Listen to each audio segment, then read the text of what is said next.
Fala pessoal, tudo bem? Meu nome é Túlio. No vídeo de hoje a gente vai conversar um pouquinho sobre o Bresco Logística, um fundo do setor de logístico que tem ali como o seu grande diferencial imóveis, muitos imóveis localizados no raio 30. Entretanto, o fundo vem sofrendo com uma vacância no Bresco São Paulo e finalmente o fundo melhorou um pouco o relatório. Na verdade, o relatório está igual, mas ele trouxe mais informações. Vou comentar sobre isso e vou explicar aqui, demonstrar como a vacância vem prejudicando o desempenho do fundo. Bom, então o fundo conta com 11 propriedades, tem ali uma área bruta locável de quase 450 mil e um potencial para expansão de ABL em 6%. Esse é um grande diferencial do fundo, tendo em vista que se você consegue expandir o imóvel, principalmente esses imóveis que são muito bem localizados, o fundo tem aqui um potencial de destravar muito valor, tá? Conseguir fazer um investimento baixo e ter um retorno alto através dos aluguéis.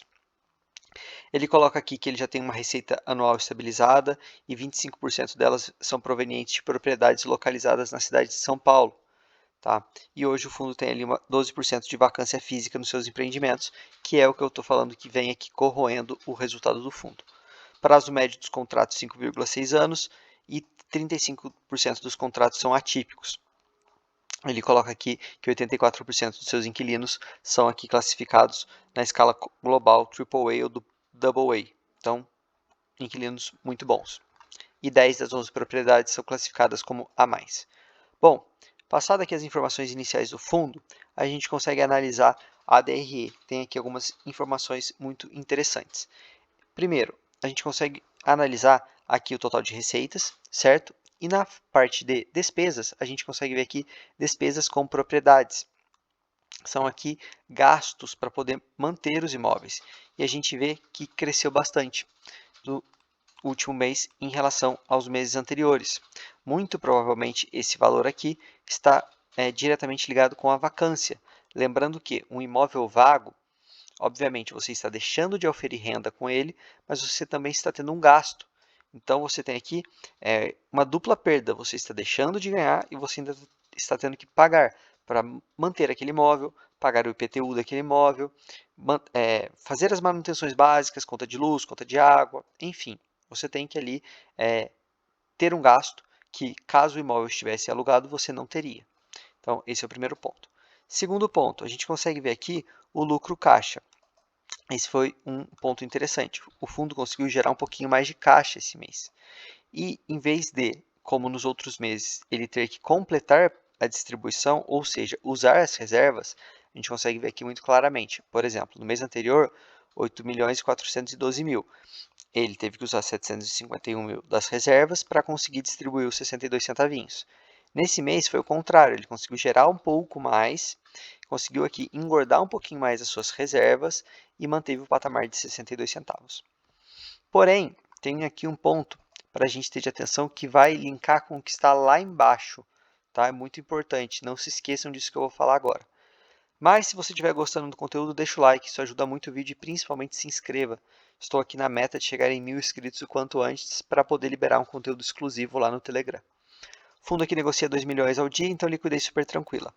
Aqui, bem pequeno, vou até aumentar para vocês, a gente consegue ver o lucro caixa acumulado e não distribuído de 8,1 milhões, que vai dar ali, numa conta bem rápida, cerca de 57 centavos, um pouco mais, um pouco menos.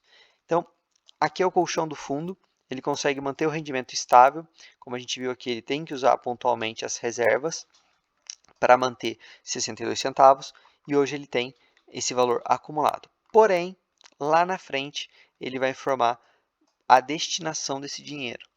Daqui a pouco eu chego lá.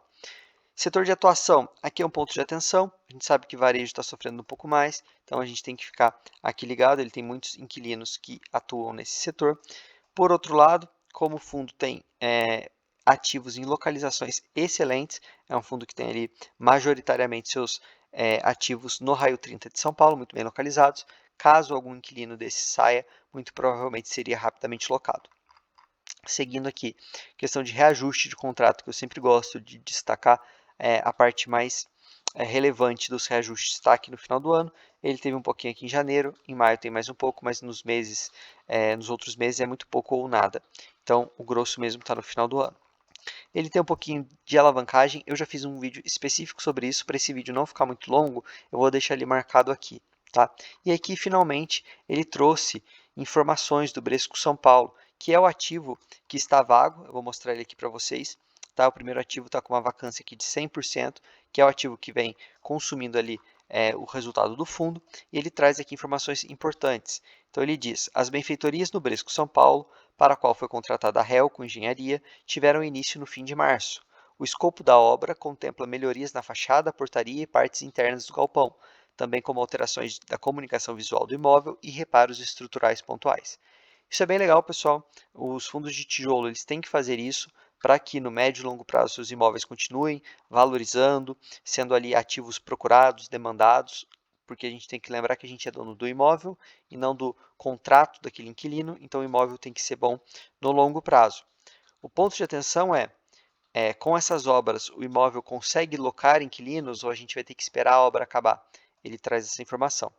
O investimento previsto total é de 6,4 milhões e será suportado integralmente com os recursos disponíveis no fundo.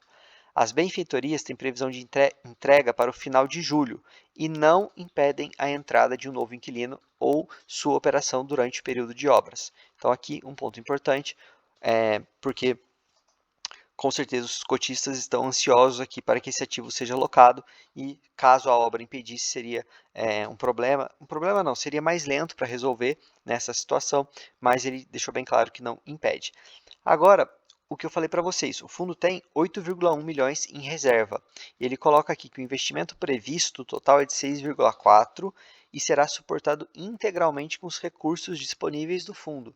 Então, muito provavelmente ele vai usar boa parte daquela reserva e vai ir ao previsto esse valor de 6,4, então pode aumentar.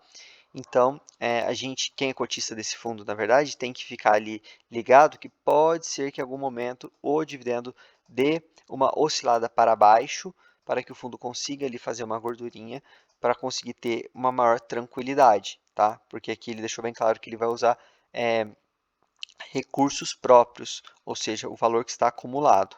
Aqui ele coloca algumas fotos do imóvel, de como vai ficar realmente bem interessante.